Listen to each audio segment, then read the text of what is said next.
Drake men's basketball suffered their first loss of the season on Wednesday night against Indiana State at Indiana State, who appears to be legit this season. So on to talk with us now about that first loss and the upcoming schedule for Drake is beat writer for the Des Moines Register, Alyssa Hertel. Alyssa, like I mentioned, first loss of the season the other night for the Bulldogs. What did the Sycamores do that maybe other teams haven't been able to do so far this season?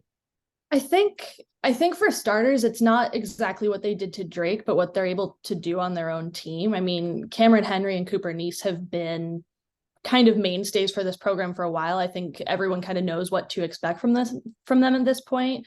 I think Robbie Avila coming in as a freshman and kind of doing what he's been able to do, it surprised me. I don't think I'm alone in that feeling. And so I think the way that those three play, you throw in a couple of the other guys that are in the starting lineup, Jason, Trenton, those guys, I think they just have a core that works really well together.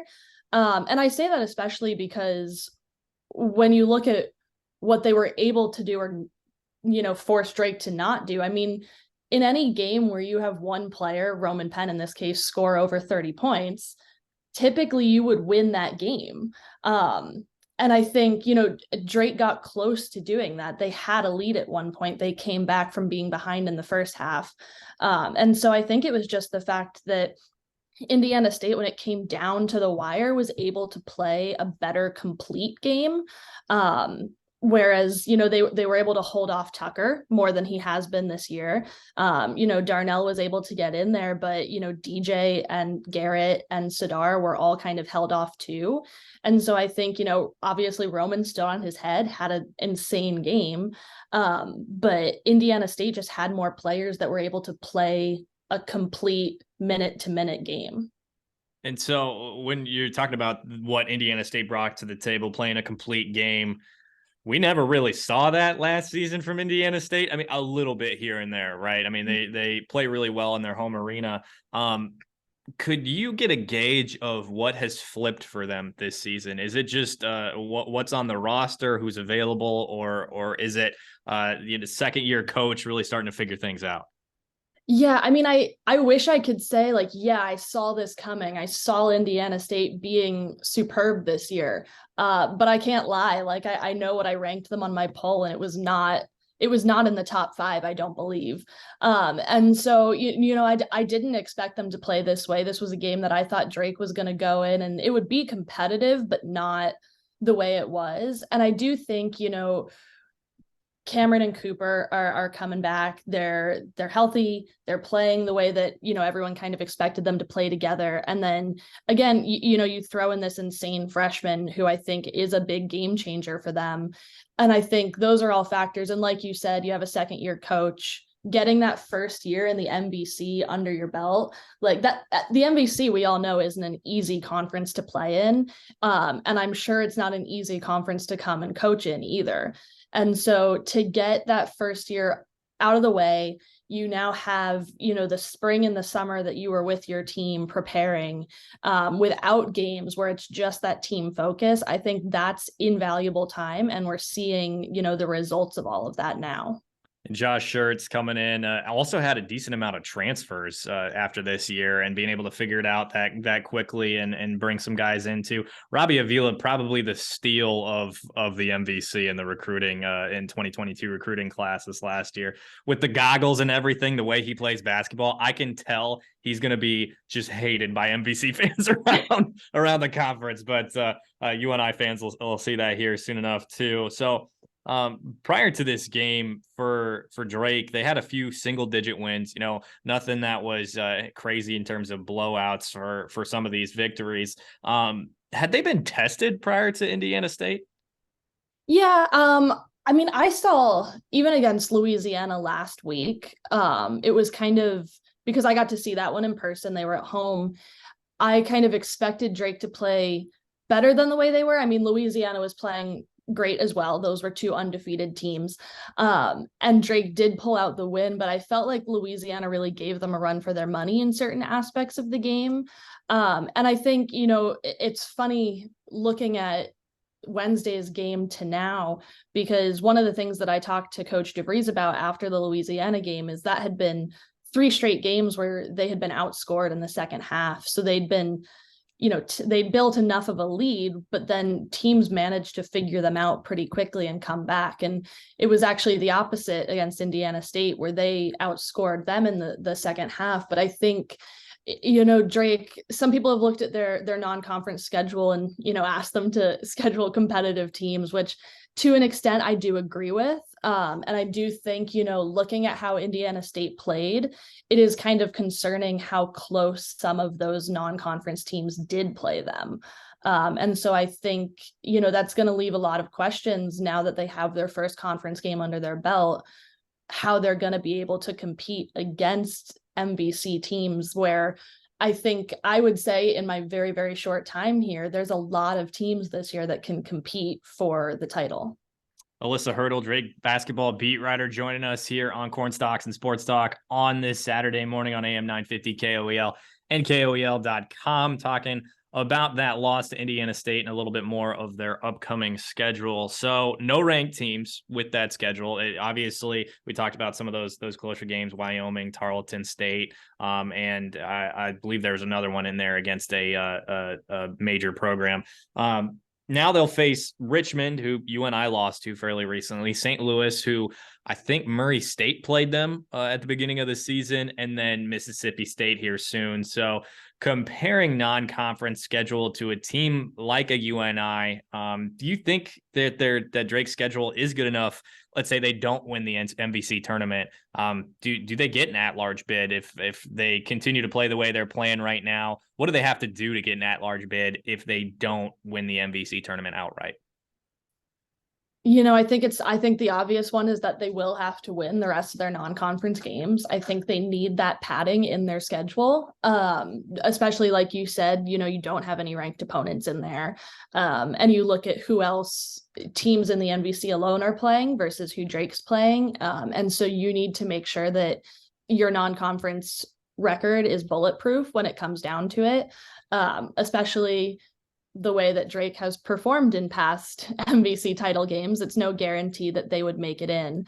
And so I think that's the biggest thing, is you have to win these games outright. And you have to win them by larger margins than you have. There has to be better performances in those games than what they've shown in the beginning of the year.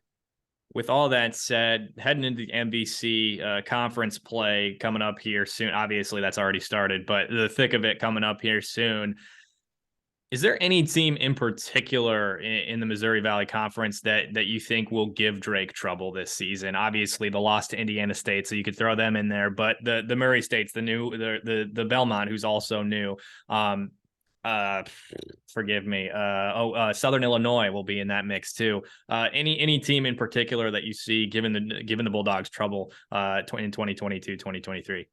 Yeah, Southern Illinois would be my top pick out of the ones coming up. I think they're kind of in a similar situation to Indiana State, where I look at who's on their team and how they're putting the pieces together, and how they've been able to compete against Drake in the past. I think they, not to say they have a chip on their shoulder, but I think, the way games have gone, at least since I've been here, between Drake and Southern Illinois, if I'm Southern Illinois, I want to come in this year and show them that can put all the pieces together and this is going to work out for me. Bradley was another one that I said, might probably compete really well. That was obviously before Rink's injury. But, I think that there are a lot of teams in the MVC this year, Southern Illinois being the top of my list, that could give Drake a run for their money. I'd probably say it's about 6 deep going into the MVC tournament is what I would expect. Obviously, we can't predict injuries and stuff like that, but the MVC is going to be loaded from top to about middle, and I think it could move really easily. Yeah, and that's so exciting to be a part of too, because obviously Drake comes in as the preseason favorite, and Coach DeVries says it all the time that means nothing, and I think it's one game into the conference, but you're seeing that teams are hungry for that top spot. And Drake is the team they have to get through to get it. Yeah, absolutely. And, honestly, with mentioning of UNI a few times here, obviously being a UNI insider for Town Square Media, I have a bit of a bias, but I think you can never count out Coach Jake and you and I come tournament time either. I mean, it's to quote, I can't even remember who said it, but Nick Schultz always tweets it out. It's the Valley, you never know what's going to happen. That in college basketball. So somebody could get hot and make a run at that MVC tournament title. But as far as Drake goes in terms of health right now, they started the season a little banged up. Roman Penn out, Tucker DeVries out, Garrett Sturtz out, at least in those exhibition games. Where's the health of Drake right now? Yeah, so I think first of all, I think Coach DeVries is very, I don't want to say happy because you're never happy about injuries, but the fact that they happened before the season started, when notoriously he's been without at least one player come postseason. Now, we have a lot of months to get through, a lot of basketball to get through. So like you said, anything can happen. Although across the league, I wish it would not. I wish everyone would be healthy. I think the nice thing with that is, as far as I can tell, everyone's back to, I don't want to say full health, but the way they should be. In the off season, Roman, was again dealing with that same foot injury. And I know that, he underwent some work to kind of hopefully have that not impact him in the season. And so I think based on seeing how he's played, sitting out a little bit earlier and now kind of, he sits out the first few games, he's not getting as many minutes, and then he scores 32 points. I think it's fair to say that he's feeling pretty good. DJ with his knee, I feel like, part of that coming back from an ACL tear, I feel like that's more mental than anything. You don't know what your body is going to go through. You don't know if you can play the same way. And, the way he is as a perimeter defender, he's going 110% every game. And so I think he just needed to get back in game situations. Tucker, I think, he comes out in a boot for that, I think the exhibition game, which, the next game he came out and was playing fine. And I was like, I think the boot was just a whole show. I don't actually think that. I think, obviously medical staff know what they're talking about, but I think that gave everyone a little bit more of a heart attack than it needed. And Garrett is the only one that I'm not 100% sure on, because, it was mostly just an ankle thing, not specific. I think, everyone was saying high ankle sprain, something like that. And the first few games he would come in and then he'd go off and he'd be on the bike on the sideline, just watching and kind of keeping that thing moving. And then it was pretty heavily wrapped for a few games. And so I'm not really sure if he's 100%, but I think we also know Garrett, with the hard hat mentality, is not going to sit out unless he's forced out of a game. And I think, the fact that he's played the way he has, even if his ankle isn't 100%, says enough about the type of player that Garrett is. Again, we're talking with Alyssa Hertel, Drake men's basketball beat writer from the Des Moines Register, here on AM 950 KOEL and KOEL.com on Cornstalks and Sports Talk. Now, in regards to Tucker and his play so far this season, preseason MVC Player of the Year, are you seeing that type of play from him so far? Yeah, I mean, I think the biggest thing that I remember talking to him about in the preseason was what he did in the off season. And if you look at the roster comparison, he's obviously the same height. That's not going to change. He's the same weight. But it's very obvious that he dropped weight and added muscle. He is far more conditioned to play the college game than he was last year. And so you take the fact that he's shooting just as well, he's performing just as well as he did as a freshman, but now he can keep up with the game even better. That's pretty dangerous. Now, we saw that Indiana State was able to shut that down, but he was also the second highest scorer on the team. So he can still produce even if he's not having those 20 plus point games. And I think, he's going to be dangerous as long as he stays in the MVC for a couple more years. I'm telling you, the similarities between he and AJ Green from first to second year are definitely there. So we'll see if he can make that happen and win that MVC Player of the Year award. Last thing before we let you go, Alyssa, Sardaar Calhoun has been as advertised, at least from what I've been able to see. He appears to be a guy who, if Tucker goes down, God forbid, if Roman Penn goes down, Calhoun can step up and fill that scoring void. He looks like an athlete, a defender. And again, this is from a small sample size that I've seen. But what can you tell us about Calhoun and his play, obviously coming from Florida State and Texas Tech? Yeah, I think the biggest thing with him for me is I think personality wise, he fits the type of player that Coach DeVries tries to bring into the program. And I think that's why he's been so successful. I mean, for starters, he transferred in January. So in terms of the transfer portal, he's the one in the MVC that's been with the team the longest. And he was able, because of transfer rules, wasn't able to play, was able to basically just be with and around the team for 6 whole months before, summer practices and stuff like that pick up.